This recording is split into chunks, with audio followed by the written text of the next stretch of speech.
கிறிஸ்துவுக்கு பிரியமான சகோதர சகோதரிகளே, இன்றைக்கு யாத்திராகமம் 3ஆம் அதிகாரத்தை பார்க்கும்போது தேவன் மோசையோட பேசுறாரு. நீ எகிப்துக்கு போ, அங்க இஸ்ரவேல் ஜனங்களை சந்தி அப்படின்னு சொல்றாரு. அப்ப அவர் என்ன சொல்றாருன்னா, நான் இஸ்ரவேல் ஜனங்களிடத்துல போய் அந்த இஸ்ரவேல் புத்திரிடத்துல போய் உங்கள் பிதாக்களின் தேவனாகிய கர்த்தர் என்னை உலகத்திற்கு அனுப்பினார் அப்படின்னு சொல்லிட்டு நான் சொல்லும் பொழுது அவங்க என்ன கேட்பாங்க, அவருடைய நாமம் என்னன்னு கேட்பாங்க அப்படின்னு சொல்லும் பொழுது தேவன் மோசேக்கு பிரத்யுத்தரமா சொல்றாரு, நான் இருக்கிறவராகவே இருக்கிறேன் அப்படின்னு சொல்லு அப்படின்னு சொல்றாரு. அப்போ அவர் என்ன சொல்றாருன்னா, நீ போ, உன் பிதாக்களின் தேவனாகிய கர்த்தர் நான் தான், நீ போய் சொல்லு, உங்களை இந்த தேசத்தை விட்டு நான் அனுப்புவேன், உன் பிதாக்களுக்கு நான் ஆணையிட்டு கொடுத்து அந்த தேசத்துக்கு உங்களை அனுப்புவேன், நீ போய் சொல்லு அப்படின்னு சொல்றாரு.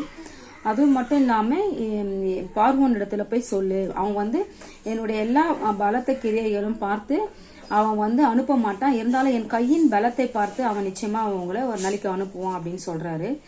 அப்போ ஆண்டவர் சொல்றாரு, எகிப்தியர் கண்கள் உங்களுக்கு தயவு கிடைக்கும்படி செய்வேன் அப்படின்னு சொல்றாரு.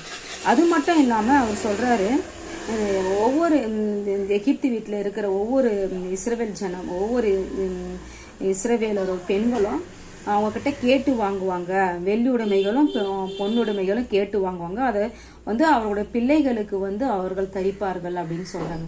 கொள்ளை பொருள்களாய் நீங்க இதெல்லாம் கொண்டு போவீங்க அப்படின்னு தேவன் அவங்க கிட்ட சொல்றாரு. அப்போ அவங்களும் அதே போல இந்த எகிப்து தேசத்தை விட்டு புறப்படும் போது ஏராளமான வெள்ளியையும் பொன்னுடைமைகளும் அவங்க கொண்டு போறாங்க.